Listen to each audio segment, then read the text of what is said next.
The way that you break your fast is what sets you up for the success of your fast on the next day.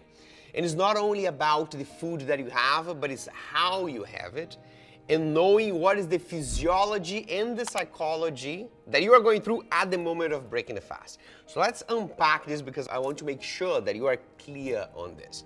The first consideration here is knowing what breaks a fast and what doesn't. Because sometimes we break it before we even have the intention to.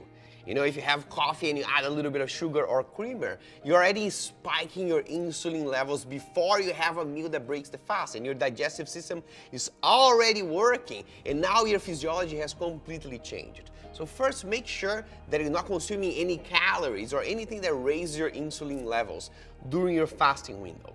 Now, when it comes to the time of breaking your fast, here you want to consider what is the physiology that your body is going through. And this has to do with the length. For how long have you been fasting so far? The longer the fast, the more you need to prime your digestive system. If you are fasting on a daily basis, something like 16 hours, 14 hours, the physiology of your body is such that you don't need to have a specific type of food to warm up the digestive system because it hasn't been working for a time that is not too long. But for all fasts that go over 24 hours, then you need to first activate your digestive system and prime your body to absorb more minerals from your next meal. How do you do that? Starting to break your fast with a big glass of water with some pink Himalayan salt that gives you minerals, and some apple cider vinegar or some drops of lemon juice that helps your body absorb more minerals from this and the next meal. At the same time, when you are fasting, you are in a process called the post-absorptive stage. That is after your body has absorbed all the nutrients from your previous meal, maybe in the previous day.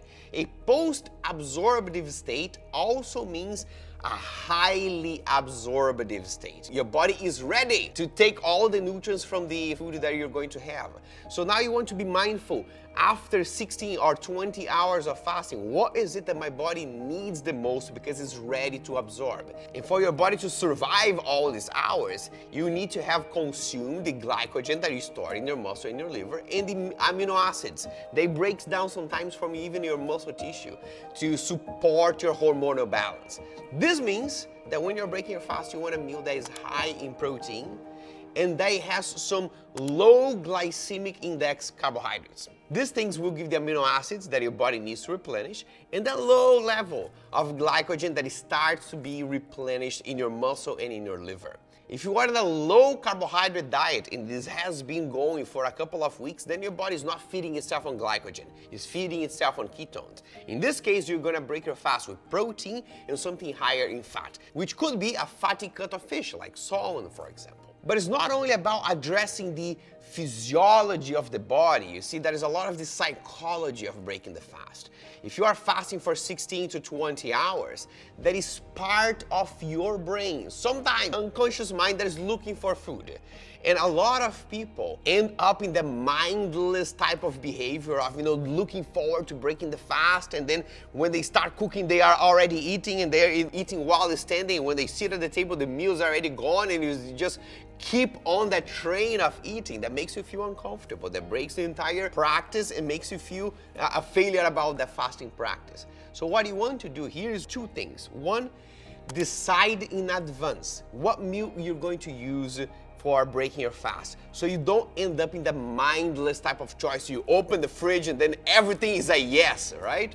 The second thing that you want to do is you have that meal while seated, on a plate, not on a box, not in a Tupperware, but with cutlery or with your hands if you eat with your hands, but eat that with reverence so you can be mindful. You're not working, you're not watching TV, you're not doing other things because now you are on top of your psychology. You're making mindful choices of the food and you are avoiding any uncontrollable behavior of eating because your brain has been searching for food for all this time that you are fasting. Addressing physiology and psychology puts you in the right place to break your fast and gives you options. You know, a lot of people overcomplicate this. You need to, combine protein with this type of vegetables and omega-3 fatty acids, then cannot put fats and carbs together. There's a lot of instructions that overcomplicate this. What you need to know is what is the physiology of your body, what is the psychology you're going through, and how do you support those needs. So now I want to ask you, how do you break your fast? Whatever length of fast you usually practice. What is your favorite meal and what do you think can be improved based on what you learned in this video? And if you want to learn more about intermittent fasting and how to build a sustainable practice, then subscribe to this channel because we're going to have many more videos on intermittent fasting and other areas of health and fitness. I'll talk to you in the comments and I'll see you in the next video.